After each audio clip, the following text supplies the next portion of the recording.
We are weaving our lives. We are weaving our hearts and our minds. We are weaving the bright and dark threads of our journeys through. We are weaving our lives. We are weaving our blanket of light. We are weaving our blanket of light. We are weaving our basket of love. We are weaving our lives. We are weaving our hearts and our minds. We are weaving our bright and dark threads. We are weaving the bright and dark threads of our journey. We are weaving our lives. We are weaving our basket of weaving. We are weaving the basket of weaving.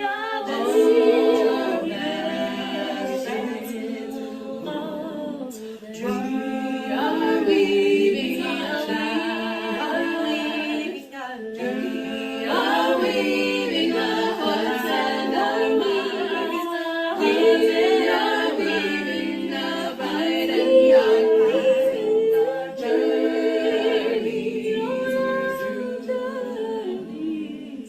We are weaving our lives. We are weaving our blanket of light.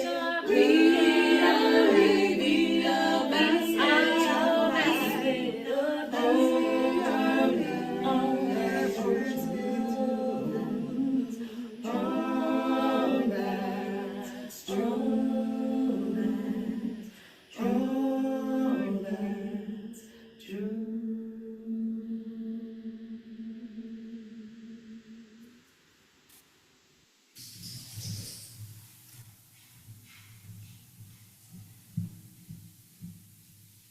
Good morning, everyone. Welcome to the live in-person and live Zoom worship service of the Universalist Unitarian Church of Riverside. Today we have changed our clocks by an hour, inviting us into longer, brighter days ahead. You can see it as losing an hour of sleep or gaining an hour of light. And in the middle, you can take a nap. Thank you for being here. Our opening hymn this morning is number 219, O Hear My People, from the Gray Hymnal. Feel free to sing as the Spirit moves you, and stand and embody your spirit, and join us in singing number 219, O Hear My People.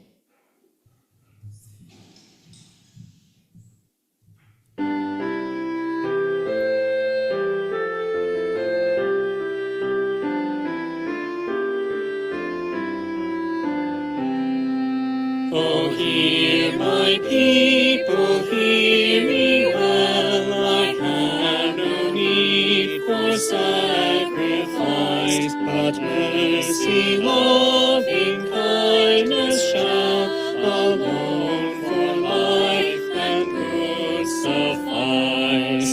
Then source of peace, lead us to peace, a place profound and holy true, and lead us to a mastery, for trust in us that won't pursue. May deeds we do inscribe our names as blessings in the book of life. O source of peace, lead us to heal. O source of peace, lead us from strife.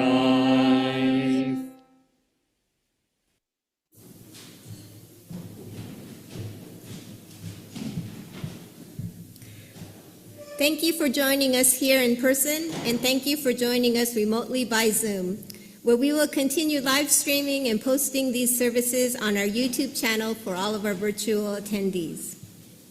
I'm Grace Preuss, a member of the Worship Committee, and I will be your worship associate today.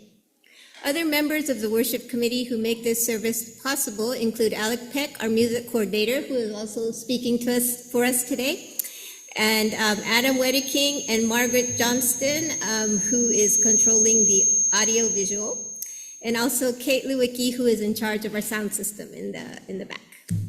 We welcome you to join us this morning with an open mind and an open heart, and with muted electronic devices, please. We have gathered here this morning to explore different spiritual perspectives together, develop a faith that is personally meaningful, and to bring our gifts of love and service to this community and to one another. We hope you will find questions here that challenge and inspire you on your spiritual path. Before we move into the service, there are a few announcements we'd like to share. We will mention several websites, email addresses, and phone numbers. At the end of the service, we will leave up a slide with all of this information, and it is also available on our website. The monthly UUCR newsletter comes out the first of every other month by email and per request by postal mail. If you have something newsworthy or that you would like to contribute, email uuchurchofriverside.calendar@gmail.com or call the church office at 951-686-6515. If you would like to be added to our mailing list, please contact the church office. Our book club meets on the second Monday of the month at 6:30 p.m. in the annex. The next meeting will be held tomorrow, March 10th. Game night is held on the second and fourth Thursdays at 6 p.m. in the parish hall. There are many games to choose from, and you can bring your own favorites from home. The next game night will be on Thursday, March 13th, so please join us and have some fun. Join us on Saturday, March 15th at 1:30 p.m. as the 2025 lunch series continues with a St. Patrick's Day luncheon. This will include gluten-free and vegetarian dishes as well. There will be good food and good fellowship. Suggested tickets are $25 or service hours, $12 for children ages 6 to 12, and ages 5 and under are free. Ticket sales are advance purchase only, and all proceeds go to the church fund. Please see Robert Brown or Kate Lewicki for tickets.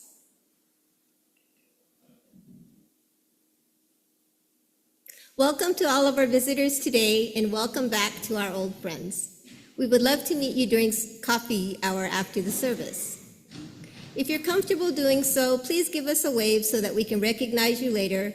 And for those on Zoom, you can use the Zoom wave gesture or just wave at your camera. Do we have any new people in the audience today?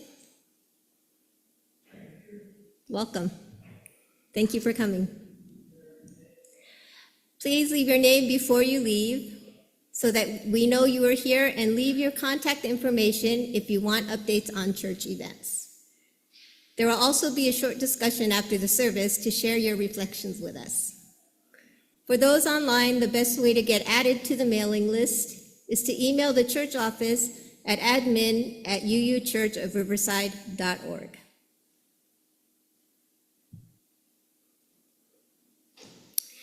And now I invite you to sit back and take a slow, deep breath as we move into the worship hour. You are welcome to read with me the mission statement of our church. Our mission is to foster a diverse religious community that celebrates life, affirms the individual, encourages spiritual growth and open thought, and works to advance social justice and environmental sustainability. Today's speaker is UUCR member Alec Peck. Alec has been a practicing UU for 26 years with a deep passion for the intellectual and spiritual challenges of the sources of our living tradition. He was raised in a UU church chosen by his father, who was raised Quaker, and mother, who was raised Jewish, though both are humanist in practice. Alec recently spent 2 years studying natural science at, is it Crichton or Creighton? Crichton University, a Jesuit institution, and is now completing his PhD at UC Riverside in experimental cosmology. In today's sermon, we will explore 2 of the 6 UU sources, Jewish and Christian teachings and earth-centered traditions, and their relationship to each other. Today, looking at the Old Testament, it's hard to understand the cruel behavior of Yahweh, and we might not expect insight from pagan readings of those Judeo-Christian myths. What do the stories of the Torah tell us about the nature of how we and the world work? What is our place between the goddess earth and the father sky, and between primal yin and divine yang?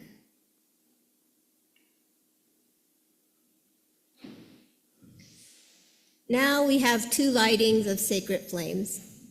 The first is a remembrance candle for the indigenous people who continue to cry out for justice and self-determination. We remember that underneath us is the unceded land of several indigenous peoples, the Cahuilla, the Luiseño, and the Cupeño. We light this sacred flame in their remembrance and in recognition of their ongoing struggle for freedom and dignity.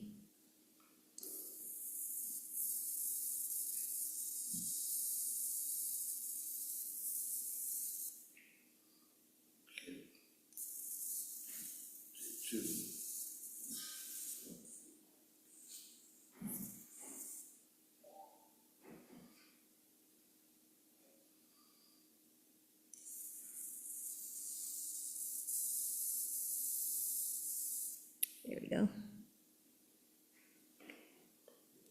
Our second sacred flame is our own chalice, the symbol of our faith. We are blessed with this space and opportunity to strive to live out our common principles, to bring justice, equity, and compassion into our daily lives, to resist all that threatens the earth and her people, and to be part of a world community with peace, liberty, and justice for all. Let these thoughts carry us forth as we journey and worship together. Today's chalice lighting words are Sacred Ground by Crystal Hogan. In the presence of this fire, we hear the voice of our God, of our goddess, of our holy. You are on sacred ground.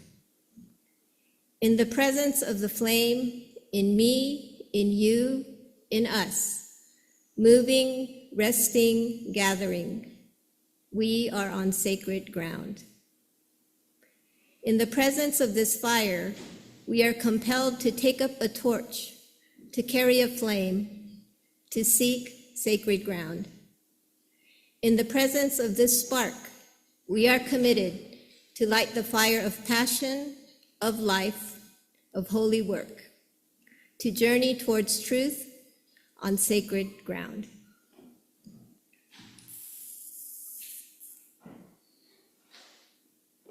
Thank you, Bill.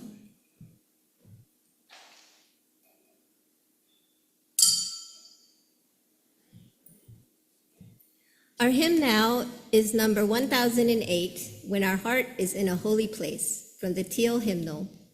Please feel free to sing as the Spirit moves you, and stand in body or spirit and join us in singing number 1008, When Our Heart is in a Holy Place.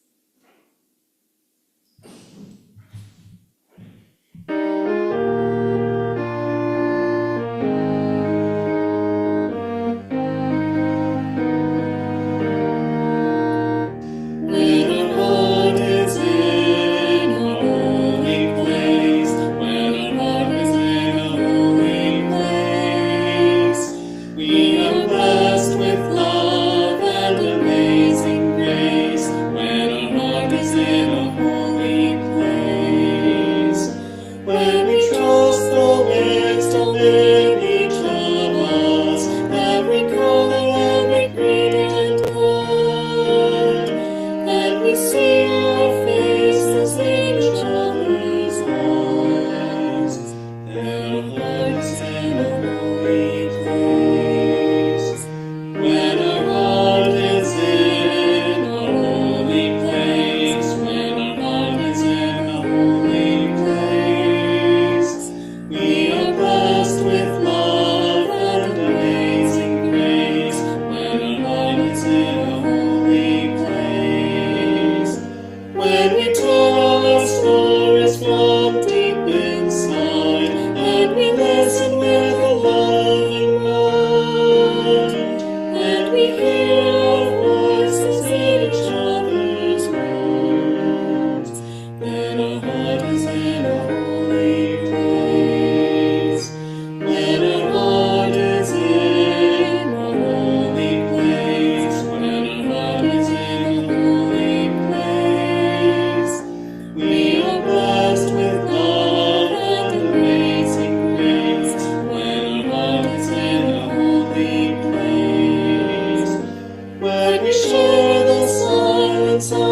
portion of our service is to support our beloved historical church. This can be accomplished in several ways. In addition to the weekly collection, you may send your checks to the church address, which is shown here. You may also contribute by PayPal using the QR code, which is shown here, as well as on the church website and in the newsletter. Stater Brothers Market gives our church a rebate on Stater grocery cards, which we will have in church each Sunday. You get the full value, and the church also receives a percentage for free. Please see Dinah Rowe or Robert Brown in the church office if you are interested in purchasing the gift cards. Please donate as the Spirit moves you by whatever method works best for you. Thank you for your generosity, and to those who give of their time and their talent, thank you for your generous care and attention. To all of you who have joined us here today, thank you for the gift of your presence. Will our ushers now please come forward to receive the collection? A tote bag will also be passed around to collect any food or hygiene items for our local community.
Thank you. Our next hymn is number 1010, We Give Thanks, from the Teal Hymnal.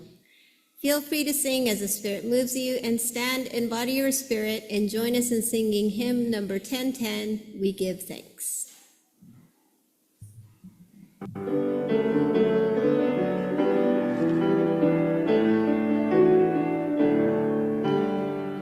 Oh, we give thanks for this precious day.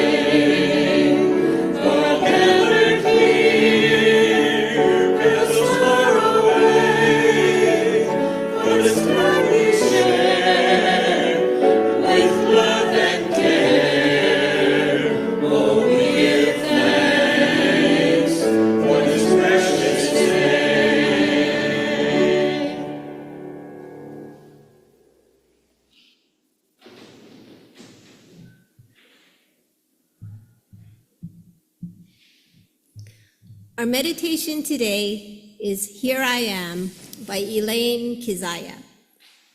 We invite you now to take a moment to sit back, relax, and if you wish, gently close your eyes. May my wisest self guide me through this day. May she remind me to look through the eyes of wonder and to see the abundant beauty of here and now. To live from my toes up, grounded on this precious earth and in this miraculous body.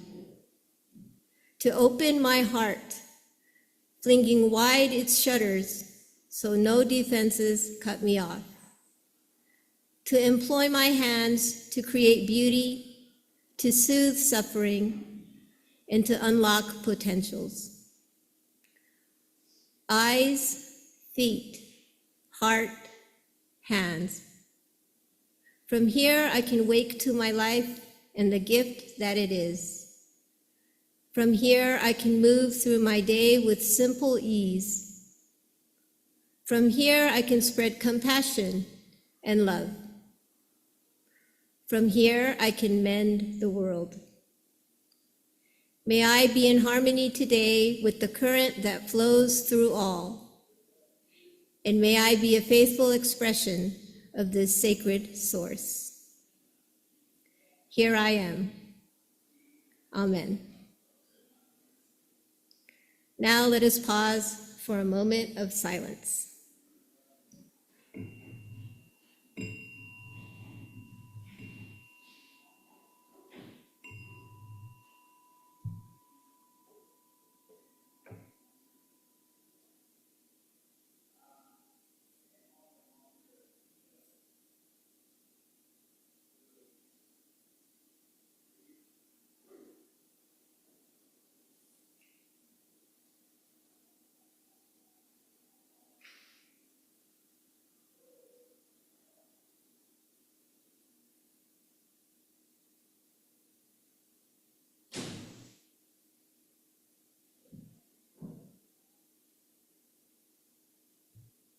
And now we slowly bring it back.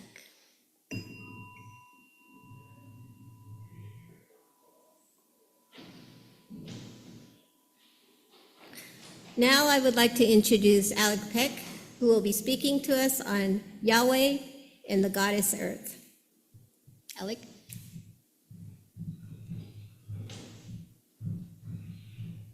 Thank you, Grace. So this service I've actually read to you one time before, not everyone in this room though, because this is actually the first service that I presented here when I moved to Riverside back in 2020 when we were still all virtual. So I'm really glad that I get a chance to share it again now that we're back in person. And today, like mentioned, I'd like to talk about two of the sources that we draw from in our living tradition. I'll be talking about a well-known story from Judeo-Christian teachings and about the theological interpretations of earth-centered traditions. I don't have any actionable takeaways or even advice for your life. I don't intend to convince you that any particular interpretation is valuable or even true, but I do find them interesting. And I believe that we need to understand our sources in order to understand UUism. And so my goal here is just to provide some intellectual musings about a few of the spiritual practices which go into our shared history. I'll be mostly talking about a Jewish creation myth, which most of you will be quite familiar with, but I also noticed some interesting connections with European paganism and to some elements of Taoism. I chose this eclectic collection of spiritualities to talk about because of my personal connection with them, and I think my perspective allows me to see some of the intriguing parallels there. Indeed, I believe that we all hold some part of the truth, and that each of the world's religions in some way captures a projection of the spiritual universe. I wanted to present this sermon because I heard an interpretation of the myth of the Garden of Eden, which really tickled my brain. This myth in particular is obviously very Judeo-Christian. I mean, it's the whole answer to how and why this all began. And it's also obvious to a scientist and to a UU, it doesn't hold a lot of literal truth. Even models that attempt to map parallels between the events of Genesis and the evidence of observational astronomy are fairly unconvincing to me, even with a fairly figurative interpretation. And so why should we even care? Many UUs, I find, don't believe in gods, and certainly most UUs don't believe in the Jewish God, and so why should we care to interpret these old Judeo-Christian myths? Christians interpret their mythology to attempt to learn something about God. And so what use is this for UUs? I claim that we can use our other sources of our living tradition, as well as Judeo-Christian myths, and if you're willing to accept that a pagan or Taoist interpretation is at least valid, then I think I can offer you some reason why you might care. Under the humanist lens, interpreting myths does not tell you about God, but instead it tells you about humans. Regardless of what might have inspired them, the Torah was written down by a human, translated by a human, and understood by humans.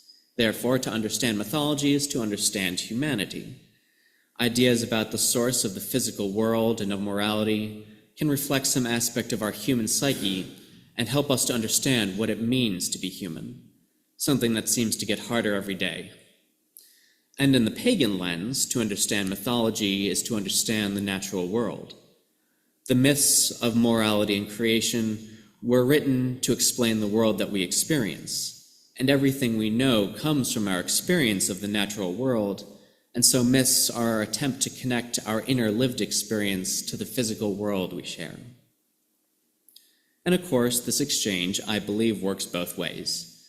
Just as earth-centered traditions can give us insight into the monotheistic God-centered traditions, so too can the Judeo-Christian lens give us insight into earth-centered spiritualities. So even if you don't care to get any insight into the mind of Jews, you can still get something out of this cross-interpretation between sources. I think it's natural for UUs to hybridize many of the elements of the sources and create our own hodgepodge of ideologies that we find personally appealing, and so I think it's natural for UUs to come to this kind of conclusion. As I mentioned in the introduction, I spent the last few years at a Jesuit university. That means that my professors were physicists, but they also had a deep passion for particularly Christian theology. And that means that I got to hear my professors speak occasionally about theological topics at the weekly seminar.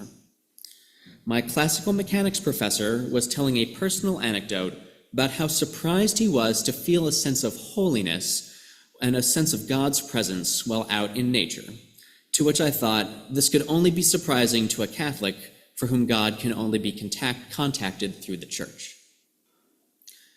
Now, as mentioned as well, my mother was raised in a form of religion that I would call technically Jewish.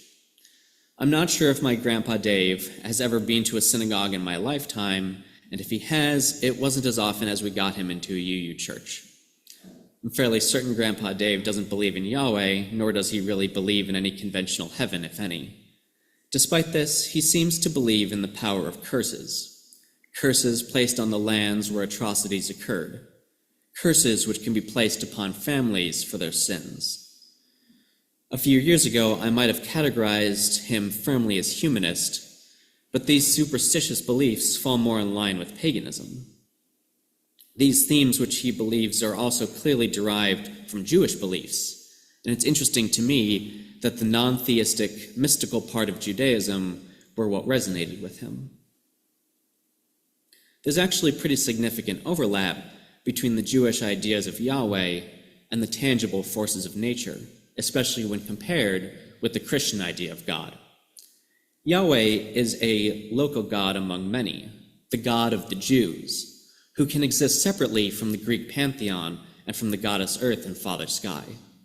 Jewish God is universal, but also a local force, and inherently connected to the land. There is a physical place that is Yahweh's, a physical place that can be made holy. Yahweh is seen as part of the sands of Israel, which is what makes that land holy and worth fighting holy war over for centuries, all the way up to today with the Palestinians. I'd like you to keep this idea of Yahweh being like a force of nature in mind as we talk about Adam and Eve. Just as we can take a valid humanist reading, which assumes that the stories of the Torah tell us something about ourselves, we can also take a pagan reading, which assumes that these stories tell us something about nature. I'll be reading a script written by Henry, a man who makes video essays and goes by the name Big Joel on YouTube, for reasons I can't explain, and who consulted Rabbi Serkman into making a video titled God is Weird, a close look at Adam and Eve. You can find this video with accompanying cute visuals on YouTube if you're interested. And so I got Henry's permission to read this, by the way. So here is my reading of Henry's script, God is Weird, a close look at Adam and Eve. So to start off, this is the most common way that the story of Adam and Eve is told, the way that's particularly popular in the West. First, Yahweh creates Adam. Then soon after, he creates Eve to keep this king company. God told Adam that he could eat from any tree in the garden except for one, the tree of the knowledge of good and evil, which God commanded them not to eat from. But then a little while later, a serpent came over to Eve and was like, "Don't even worry about it. That fruit's super good. Just eat it. Just eat from that tree of good and evil." And so she did. And she got her husband to eat it too. And when Yahweh found out about their disobedience, God got super mad, punished the couple, and forced them out of the Garden of Eden, forcing them to feel pain, to die, to have trouble finding food, to eat, etc. Now, my goal is certainly not meant to make people question their faith or whatever, but I do want to push back on some of the most basic elements of this interpretation. It claims that this story is about Yahweh punishing Adam and Eve for acting against God's wishes. It's a reading which doesn't make a lot of sense to me, and that's for a few major reasons. For one, pay attention to what Yahweh actually says to Adam about the apple of the knowledge of good and evil. And yes, I know it's not technically an apple, but I'm extremely mercenary, and I will be calling it an apple because it's easy and familiar. So this is what the Torah says. "And the Lord says to the man, 'You are free to eat from any tree in the garden, but you must not eat from the tree of the knowledge of good and evil. For when you eat from it, you will certainly die.'" Now, looking at this, sure, what God does is referred to as a command, but it doesn't seem like the kind of command that you'd punish someone for breaking. Imagine a father telling their child, "You can do a lot of things in this house, but you can't touch fire. If you do, you will be burned." Now, yes, the father is prohibiting his child from poking the fire. He doesn't want his kid to do it, but it's really more like a warning than a command, right? And if the kid does touch the fire, it doesn't seem likely that the dad would punish them over it. After all, they were already burned. And that was the main outcome he was trying to avoid in the first place. And this is kind of how I read Yahweh here, as an entity that's warning Adam that he shouldn't eat the apple because eating the apple will harm him. And when he does eat the apple, well, he does eventually die. In the same way that getting burnt is a consequence of touching fire, hurting or dying is a consequence of eating the apple. But there's another more important point here. It's unclear exactly what this apple does to the people who eat it. But if we take the name of the fruit even slightly literally, you'd think that the fruit of knowledge of good and evil would, make people aware of good and evil. Therefore, before Adam and Eve ate the apple, they didn't have that knowledge. For that reason, it seems extremely odd to me to punish Adam and Eve for their apple eating. After all, they presumably had no idea that they were not supposed to do that in a moral sense. No idea that obeying Yahweh was the ethical thing to do. Looking at these two observations, I feel like we have to ask a question. If Yahweh was simply punishing Adam and Eve for disobeying God, then what exactly does this myth explain? What is the whole point? Now, Henry, the writer of this script, is an atheist. And when he read this text, he does so with the assumption that this is something that people came up with in order to explain the world around them in some way. Primarily, this story seems to be an attempt to explain why there is suffering in the world, why life is painful, why it is short and taxing.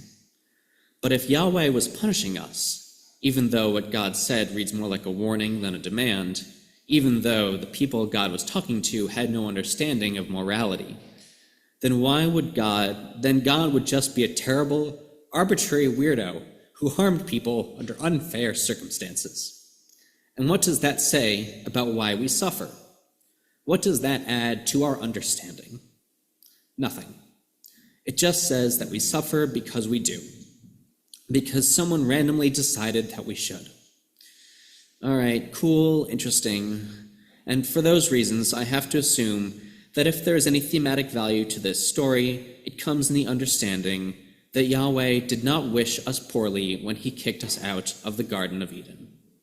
That when God kicked us out, God kind of had to. And if we wanted to ask why God had to, we can only imagine one real explanation. that from the perspective of Genesis, an understanding of right and wrong is not exclusively an intellectual thing, an abstract concept like algebra, logic, or something like that.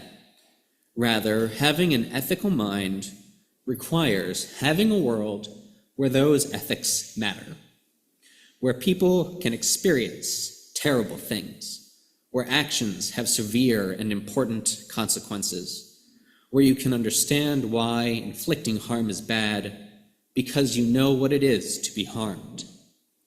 Why did Adam and Eve have to leave the Garden of Eden after they ate the apple? Well, I think it's because if they had stayed, then the apple wouldn't do the thing that it purports to do, to give people morals. But this idea leaves us with one more puzzle, one that really confuses and motivated Henry to make his video in the first place. Okay, so let's just say this interpretation is right, and that according to Genesis, we must know suffering if we are to be moral creatures. Now that's kind of cool and interesting, but it does leave us with a question. Why then doesn't Yahweh have to suffer in this way? Let's rewind. On the first page of Genesis, we learn that Yahweh creates man in God's own image, in his likeness or shadow. And that's an interesting and that's interesting because it seems like nothing could be further from the truth. Sure, we may not look like God in a literal sense, but there are also many ways in which we could not be more different. I don't know if the God of Genesis is omniscient or omnipotent. It's a bit of a controversial subject. It's not like God just comes right out and says that God is. But God certainly knows a lot and has orders of magnitude more power than any human does. God creates the entire universe, after all. What's more, I think we can safely infer a few things about God, even if we can't know them for sure. Like, it's hard to imagine that Yahweh, this creature that pre-exists everything, would eventually die in the same way that humans do. It's hard to imagine that God would have to go around finding food to survive. And as far as physical pain is concerned, well, it's hard to imagine God getting a bruise or a cut, That would be odd given God's depiction here. So, I don't know if Yahweh suffers in one way or another. It's difficult to say for sure. But some say that Yahweh suffers when humans suffer, and Christians believe that God suffered on the cross for our sins. But in both of these cases, Yahweh only experiences suffering through humans. And regardless, it seems clear that whatever God's experience is, it isn't anything like what happens to Adam and Eve after they eat the apple. And if we are to believe that harms that came from the apple were necessary to make them moral entities, then what the hell is up with God? How did God get away with not having to do any of that stuff? And he gets to choose all of our morals for us? And the answer to this question is about as obvious as it is unexpected. From the perspective of Genesis, Yahweh simply isn't moral. At least, not moral in the way that people are. God exists outside of the world, doesn't understand harm because God can't truly experience it. And yes, when Adam takes a bite of the apple, God says, "The man has now become like one of us, knowing good and evil." But maybe that's all God knows, the abstract difference between two utterly meaningless concepts. Maybe none of it is truly real to God. Now, I know the idea that Yahweh is not a moral entity is probably counterintuitive or potentially sacrilegious to some. I mean, religious people often believe that God is the most ethical being that could ever be, the figure with the ultimate right to judge human actions. But personally, I find this reading really helpful and almost cathartic. I talked before about how fundamentally different God and humans are, and those differences have always presented me with a bit of a challenge. Within this myth of our creation, Yahweh has a tremendously powerful, eternal being who feels no pain, decides to make people who are so weak, so finite, so stupid, so tortured. Why? What is the purpose of us when Yahweh is better in every way? What could God possibly get out of creating us? And through this interpretation, we at least get some idea to what the answer to that question might be. God created us because there's one thing that we can do that God can't. Be good. Be moral agents who are accountable to each other in ways that matter. In the final lines of the story, Yahweh realizes that Adam and Eve have eaten the apple and gains its knowledge, and God says this: "He must not be allowed to reach out his hand and take also from the tree of life and eat and live forever."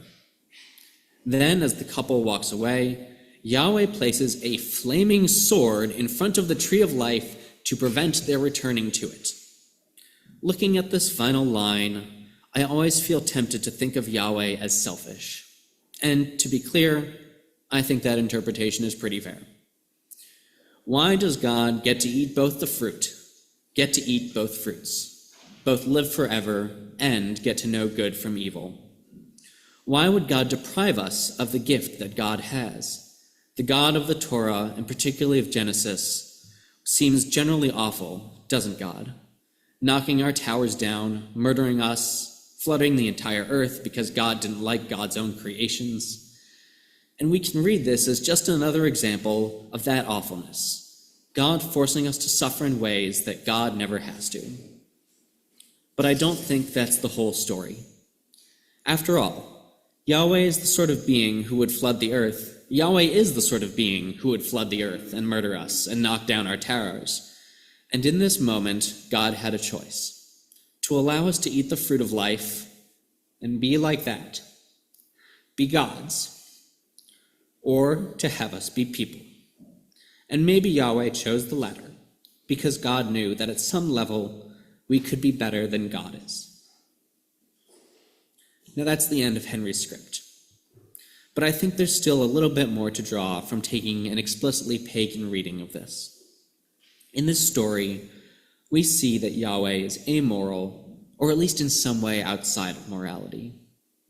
This, in many ways, reflects our experience of nature, the food cycle, the coming and going of species, the incredible, unlikely conditions required for intelligent life to form, all seem to behave incredibly amorally. But from nature, as one of our guests said, I guess when I wrote this script, it was just a few weeks before, our sense of morals, we derive them from nature. And where else but from nature could our morals have come from? Morality springing from an amoral search is equally mystifying, regardless of interpreting its source as nature or God. Taoism is also in many ways about our relationship to the earth. Most of you will be familiar with the yin-yang symbol, featuring black and white swirls balancing each other. The dark section represents yin, which is our grounded connection to the earth and influences our primal nature, and represents the influences of our primal nature. And the light is the yang, which I like to think of as our connection to the intellectual, the abstract realm of reason and mysticism. But it's also our symbolic connection to the heavens and holiness. And Tai Chi, and the Tai Chi Quan, which is the symbol shown here, is about balancing yin and yang in our core, the Dantian, with our place, this place, the human place, being in the middle, with access to both worlds. The parallels to Mother Earth and Father Sky are abundant. In Taoism, we balance yin and yang in our physical and spiritual center, and in paganism, we have the elements of nature infused within us. The laws of physics, as I've studied them, tell me that these spiritualities can both describe the same thing, not in the sense of two equally bad theories, but in the sense that they each describe a projection of the same idea, each completely consistent, like two shadows of a single object, each different, but still consistent with this object of religious truth. Returning to old stories that we've heard so many times, we don't really expect to find new insights. But like many of you, I think I'm guilty of incessantly rewatching all of my favorite TV shows, things I've seen before. And so I think it's natural to find new meaning and draw new experiences each time we go and revisit those stories. And each of us holds some part of the truth, because I believe that each of us is holding some part of that religious truth, and that we are all journeying together towards this idea of truth. I think it's so important to look at this mixture of different traditions. And so I want to thank you for spending your time with me this morning and for taking this journey with me. Thank you.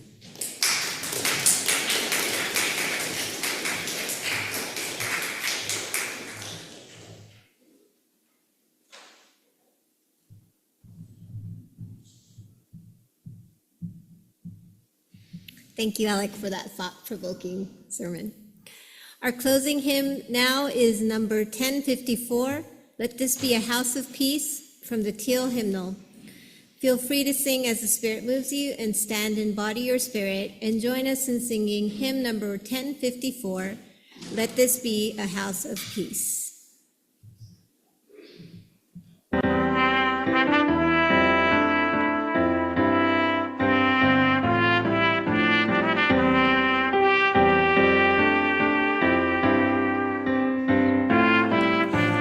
Let this be a house of peace,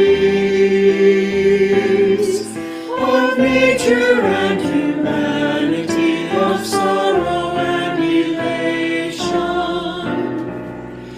Let this be our house, a haven for the hearing, an open room for question and our inspiration. Let this be a house of peace. Let this be a house of peace. Let this be a house of freedom, guardian of dignity and worth held deep inside us. Let this be our house, a platform for the free voice, where all our sacred differences we shall not divide us. Let this be a house of peace. Let this be a house of peace. Let us in this house seek truth,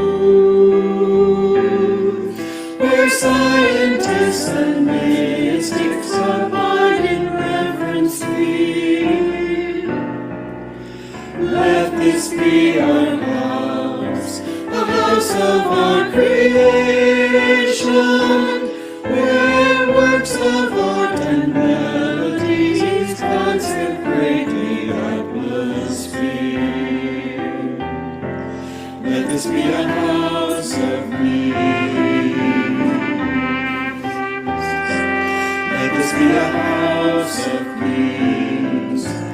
Let this be a house of prophecy.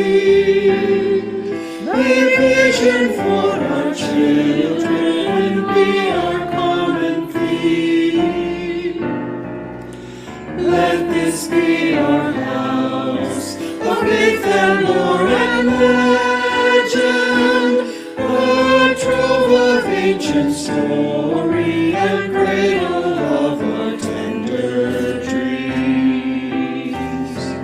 Let this be a house of peace. Let this be a house of peace. Let this be a house of peace. Let this be a house of peace.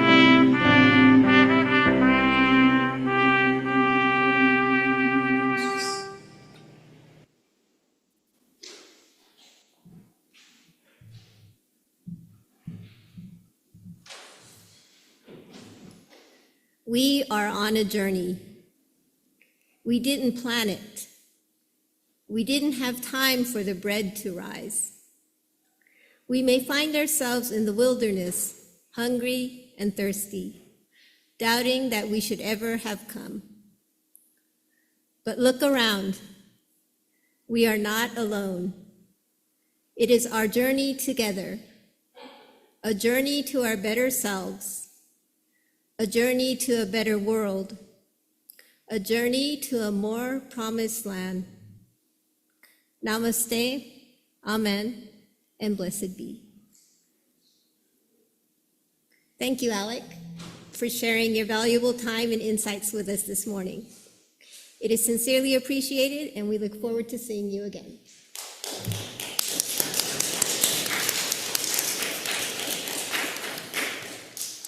We will now have 10 to 15 minutes for discussion following the service for those who wish to share their thoughts and observations on today's topic. Please be aware that this will be included on the video that is posted.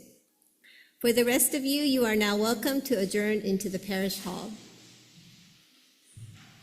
Would anyone like to come up and share their thoughts?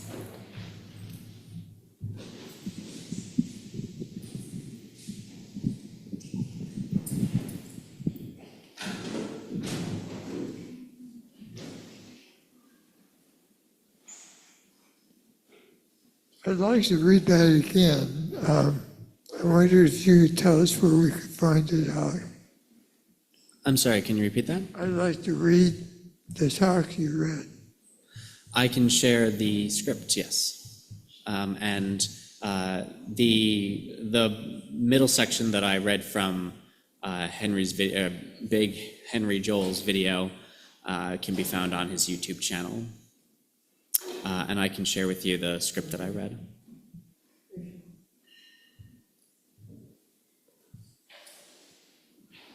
Yeah, well.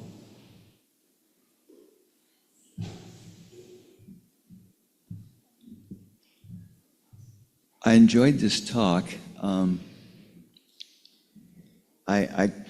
What occurred to me as I was tracking the intricacies of it, and that I should seek out my ex-wife, who was a philosophy major, and have her help me to interpret some of it.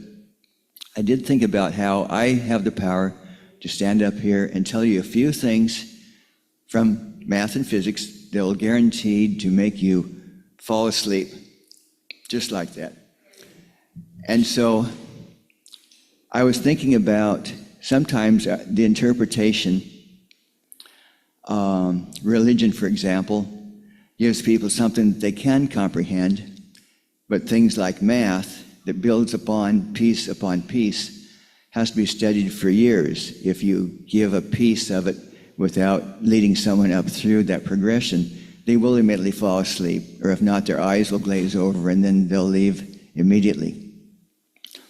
Having said that, once in a while, there's a bridge between the two, and this last song talked about where you have the scientist and the mystic coming together. And what I thought of is when I was in college and I was a junior, we were taking physics mechanics, and our professor said, "You spin a top. Why doesn't the top fall over? Can you explain that?" And we were scratching our heads, and of course we said, angular momentum, the top that's spinning has angular momentum, and the torque that's put on it by gravity causes it to precess because of the right-hand rule, which we had just been taught by you. That's what we said to him. He said, but if you ask a mystic, and I forget, an Indian mystic, some exotic mystic, some guy up in the hills for that, maybe Joseph Campbell for that matter, regrettably he's gone. He said, you ask one of these people and they will say, why should it? And he said, that's as good an answer as what you just gave me. I've always remembered that. I thought it was very insightful that sometimes our most clever explanations, there can be another one. And sorry for boring you, I'll mention one brief thing other. They found that the Mayan culture, that people were, shouldn't say obsessed, they had people in the Mayan culture who were astronomers, and they noted that Venus every 18 years repeated a cycle, and they felt that was very important. And they were very good at tracking it, which would lead you to think that there are more than one way to understand the world, even though we can be suitably arrogant in that we have landed on the moon. So that means our explanation is pretty good. But still, being able to predict what Venus does every 18 years is also very useful. And so you have to remember that we are all ultimately egocentric. That's straight out of sociology and anthropology, I guess. And we champion whatever we know, but other beliefs in the past and in the present and future also can have parallel truths to teach us. Sorry, probably too long, a bit boring, but... Thank you, Wald.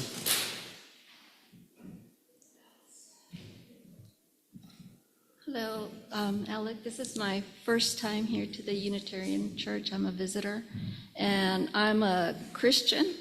That's what I call myself. But anyways, I just love the story of creation, and I had to come up here because my heart just kept beeping at everything, because I have questioned the book of Genesis so much, and I'm not educated or anything. The only thing that I know is God's word, and it becomes alive in me. And so, just as you were like questioning it, and the way that I love my God who missed Jesus, I just wanted to say,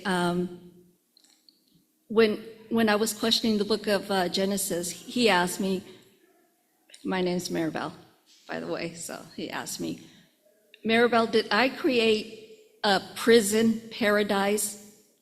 And I said, oh, no, you didn't. He says, I'm still creating you.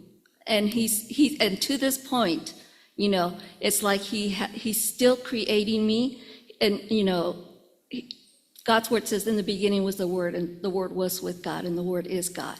And he's in that midst of creation to this day. He says, I am spirit, and only in Jesus was I flesh. And he is the one who, you guys have heard of Pokemon, gotta catch them all. He's a filler in the thinker. God is a filler in the thinker. That's the image that we are. And I just felt like, and Adam and Eve were naked and covered themselves with fig leaves.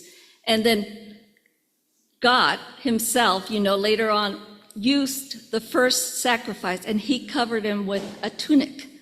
So actually, it's God in the midst of us, still creating us. And he's making us good. The Bible says, because you question that in humans, that we could achieve that goodness. And the Bible actually says only one is good. And he gives himself freely to all of us to discover that. And I just believe I like this church because we're in the midst of discovering everything that we're made of. So I loved your sermon. It really brought me alive, with everything that I have questioned God about. And to this day, he says, go here and go there, and be who you are, free, because I want you all to be free. So thank you. And I'll admit I've fallen asleep both trying to read Bible passages and trying to read my math textbook.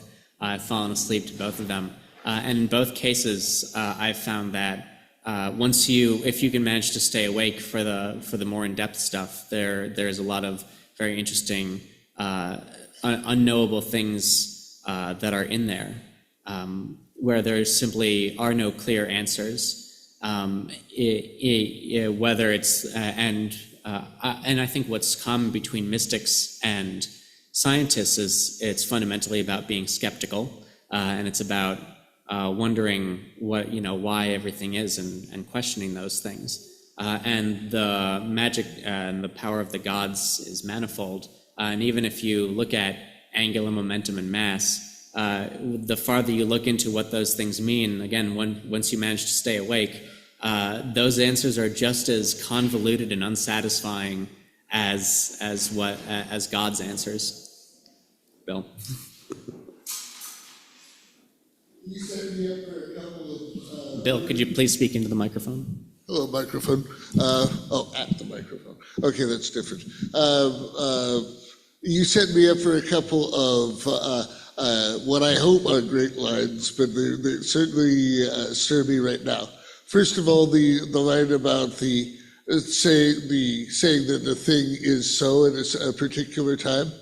And that at some point, God being the Word, the Christian God being the Word, there's the occasional time where a thing is ended, such as, Tower of Babel, for example. But you've also there's a line sung by the Clancy Brothers and Tommy Makem, and it's coming up with, it's called The Unicorn. And it had a story to do with how come we don't see any unicorns? It's like, well, they didn't catch the ark. And so it went on in that way. But there's also another line that I deeply love, and I really like springing on my Christian brothers and sisters. Never, and this was from some Jewish mystic. I'm not one of the people of the book myself.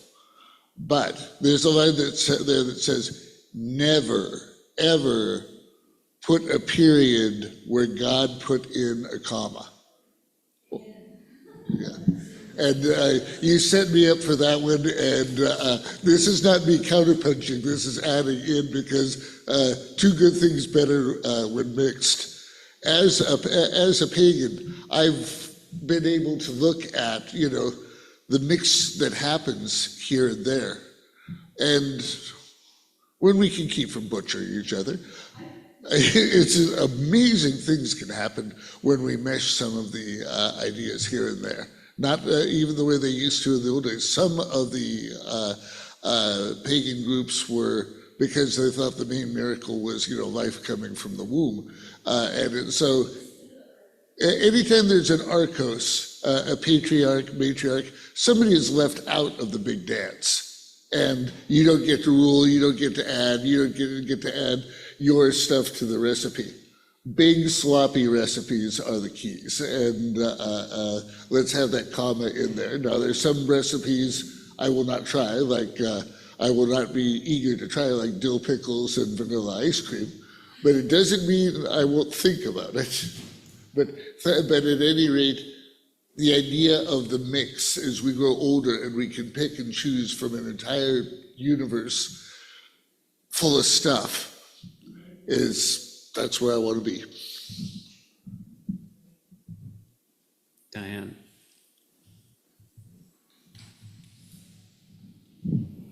I have a habit of coming late, but even in my late youth, I feel I'm never too old to grow and to learn new things if I'm in the right place with the right people who are willing to let me take my past beliefs, which I do believe from my recent experiences in the last few years, there is definitely a reason to embrace that we are not alone and there is something beyond us.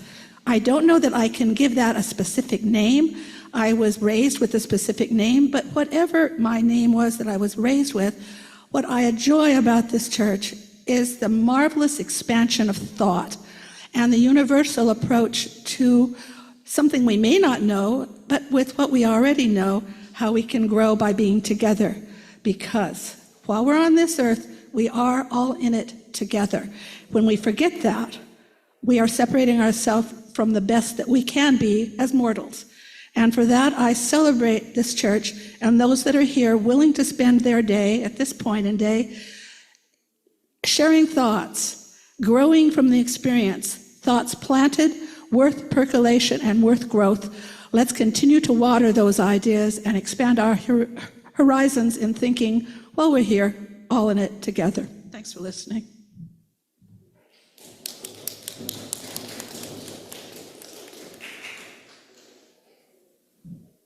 Is there anyone else who'd like to come up and share their thoughts today?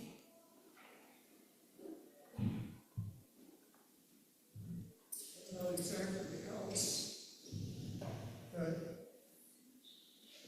I'm so thrilled by a personal event. I started a blog in 2013, 2 weeks ago, it was averaging 500 page views a day, and it's jumped to 1,800 page views a day in the last week and a half. And it seems like it hasn't stopped going up yet. And I haven't added, it's a blog. It has 24 posts. And but the last post is within in 2020. So I think it might be going viral now after 4 years with no additions. The post has to do with how carrot juice cured me and how the National Institutes of Health has 2 studies of the chemicals in carrots that cause cancer to shrink and go away if you do enough. And I figured out how much enough was, put it in the blog, and added both excerpts from both studies and many other things. And instead of writing a book like one of the people that I helped get well wrote a book, and she's had thousands of 5-star ratings on Amazon from it in those 13 years. I didn't ask. I think the blog is now going viral because I didn't ask for anything, and I think that's an important lesson you can derive from, that I've got from the Bible and other places where things succeed because there's no obvious profit motive, and that kind of puts it in the mind of people as being credible, whereas other things would be that are profit-making are much less credible. But I just wanted to mention that because we all know that if you don't take credit, you can do amazing things. And I think that's what's happening in my blog. Thank you. Thank you, Ralph. Is there anyone online who'd like to share their thoughts today? No? All right. So thank you all for sharing your thoughts and perspectives, and now you are welcome to join us in the parish hall. Thank you for joining us today.